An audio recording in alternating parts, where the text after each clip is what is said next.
خلیفہ ہارون رشید ایک روز اپنے وزیر جعفر اور ایک نوکر مسرور کو ساتھ لے کر اپنی رعایا کا حال دیکھنے نکلے۔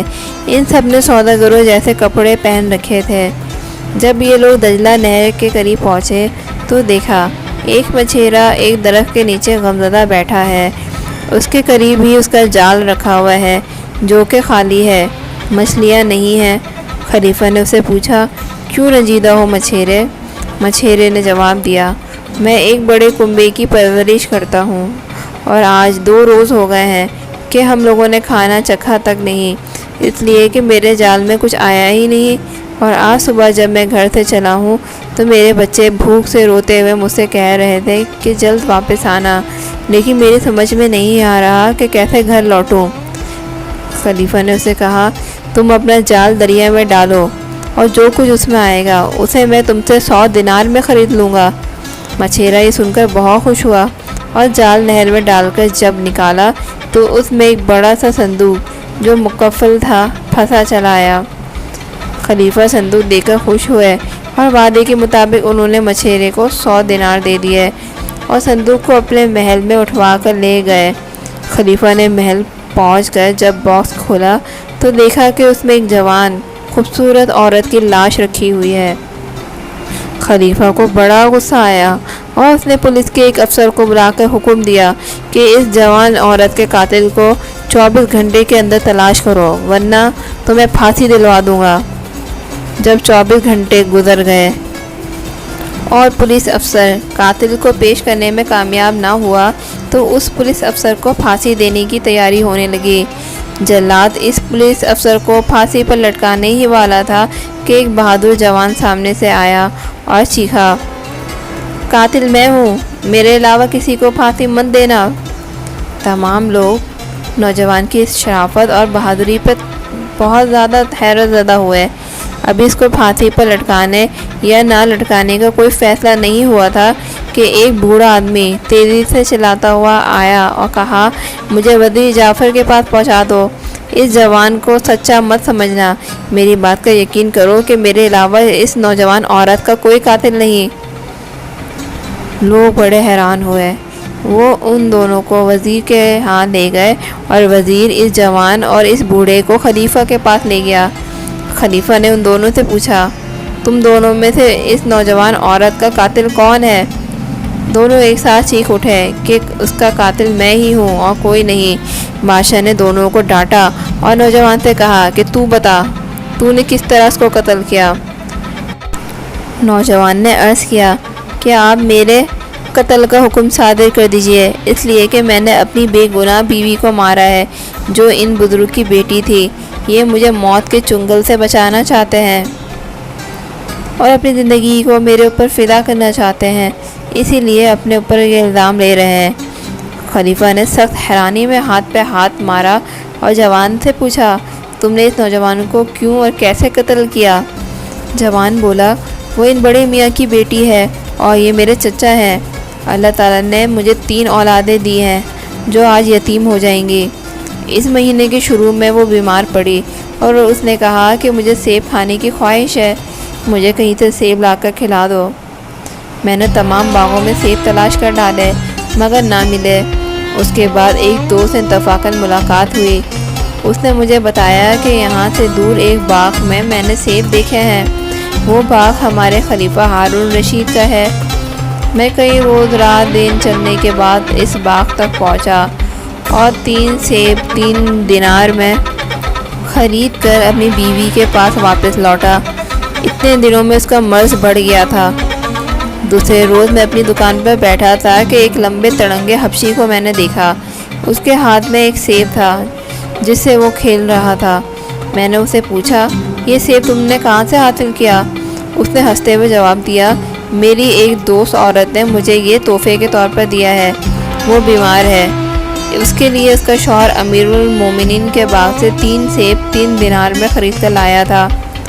یہ سن کر سخت غصے کی وجہ سے دنیا میری نظروں میں اندھیر ہو گئی۔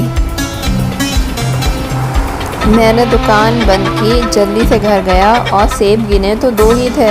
میں نے اپنی بیوی سے تیسرے سیب کے متعلق پوچھا تو اس نے کہا کہ مجھے نہیں معلوم کہاں گئے۔ اس پر میں نے اس کو زور سے مارا کہ وہ زمین پر گری اور مر گئی۔ اس وقت مجھے سخت ندامت ہوئی اور میں بہت پریشان ہوا۔ سمجھ میں نہیں آتا تھا کہ کیا کروں۔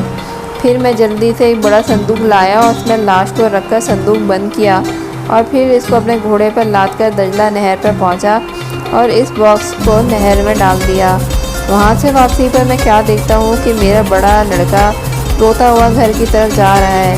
میں نے اس سے رونے کا سبب پوچھا تو وہ بولا کہ امی سو رہی تھی۔ میں نے ان کی اجازت کے بغیر ایک سیب لے لیا اور اپنے دوستوں کے ساتھ کھیلنے باہر آ گیا۔ پھر مجھ سے کھجور کے درخت جیسے ایک لمبے حبشی نے سیب چھین لیا اور پوچھنے لگا کہ یہ سیب تم نے کہاں سے لیا؟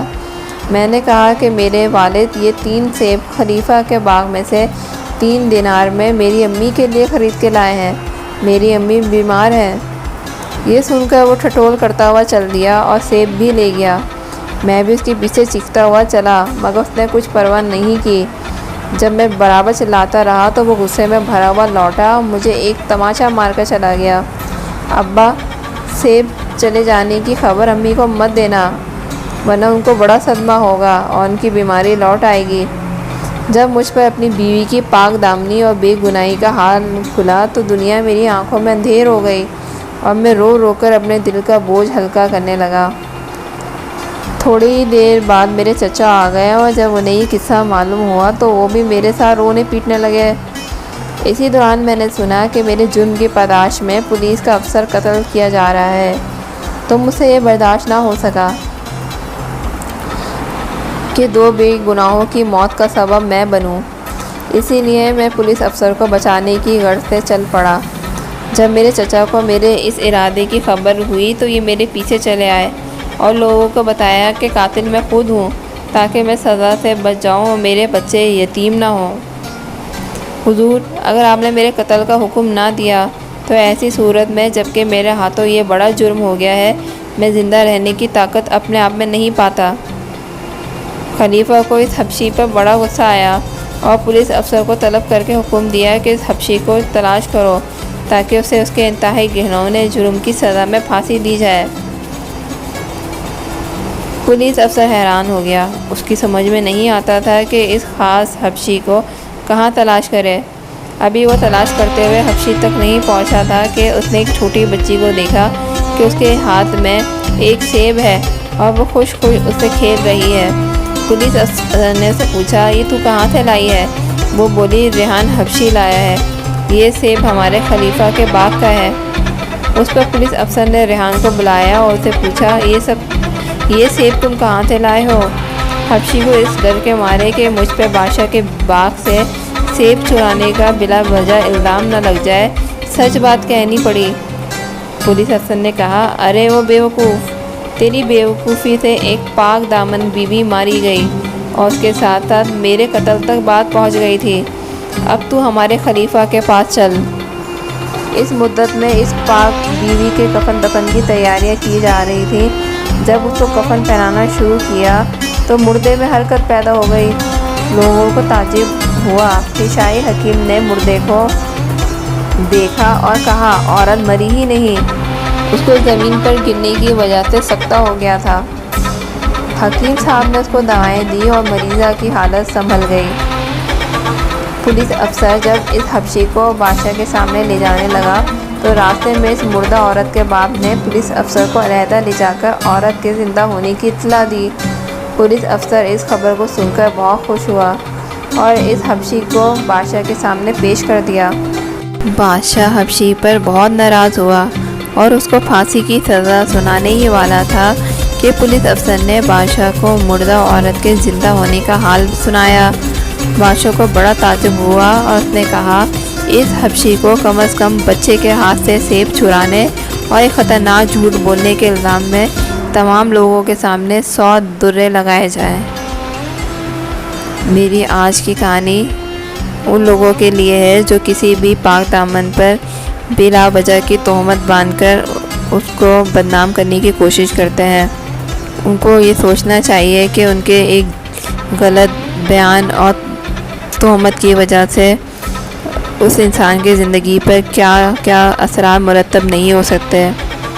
کم سے کم مکافات عمل کے ہی بارے میں سوچ کر اس چیز سے بعد آ جانا چاہیے انہیں۔ اب میں اجازت چاہتی ہوں، اللہ حافظ۔